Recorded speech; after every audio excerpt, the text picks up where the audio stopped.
Hello everyone, আজ ছিল শ্রাবণ মাসের দ্বিতীয় সোমবার, তাই সকালবেলায় সাইকেল নিয়ে বেরিয়ে পড়লাম বাজারের দিকে। কালকে রাত্রে দিদি সব জিনিস এনেছিল, কিন্তু কিছু জিনিস বাদ পড়ে গেছিলো, সেগুলো আমি আবার সকালে আনতে গেছিলাম। তখন আমার জিনিস নেওয়া হয়ে গেছে, আমি এখন বাড়ি যাচ্ছি। আর বাড়িতে গিয়েই প্রথমেই একেবারে স্নান করে নিয়েছি, স্নান করেই একবারে ঢুকে পড়েছি ঠাকুর ঘরে।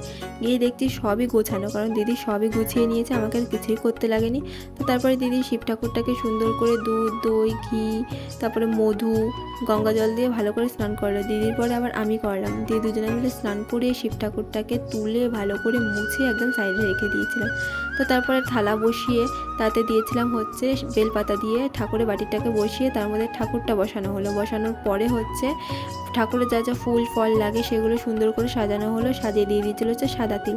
সাদা তিল দেওয়ার পরে দিয়েছিল দুব্বো। দুব্বো দিয়েই একদম গঙ্গা জল দেওয়া হয়েছিল।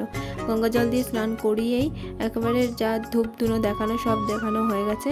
আর পুজো আমার দিদি আজকে দিয়েছিল। তো আমাদের পুজো আজকে শেষ।